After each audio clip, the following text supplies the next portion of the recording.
যে হুজুর আমি তারে মনে 2টা বছর বুঝাইছি, বিশ্বাস করেন হুজুর। কিতা বিশ্বাস করতে কইছেন তো 2 বছর, 2টা বছর হুজুর ঝান্ডা শেষ করে গেছে। 2টা বছর বাপরে। আজকে মনে 1 সপ্তাহ লাগাইয়া হুজুর তারে বুঝাই, মানে 1 সপ্তাহে যেমনি টান দিছে উনি, 1 সপ্তাহ কোনো এত লম্বা না, আমনে যেমনি কইছি, বুঝছেন না? 950 বছরের দিকে চিন্তা করলে 1 সপ্তাহ বিরাট কিছু, 2টা বছর অনেক কিছু।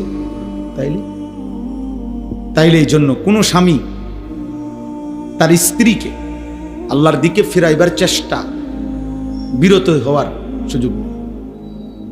কোনো বাবা কোনো মা তার সন্তানদেরকে আল্লাহর দিকে ফিরাইবার চেষ্টা বন্ধ করার অনুমতি নেই, কোনো অনুমতি নেই। অনুমতি হবে সেদিন আল্লাহ যদি ডাইরেক্ট জিবরাইল পাঠাইয়া আপনাকে বলে,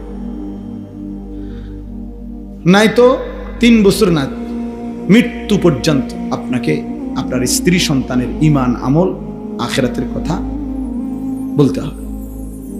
হুজুর এখন আর বয়স হয়ে গেছে, অন যদি জি পুত্রে বেশি কিছু বলতে যাই, শেষ বয়সে না খাইয়া মরতে হইব, পুত্রের বউ আর ভাত তরকারিও দিবে না, এই সমস্ত ধোকাবাজি কথা, বাটফারি কথা, খোদার কসম আখিরাতে মুক্তি মিলবে না।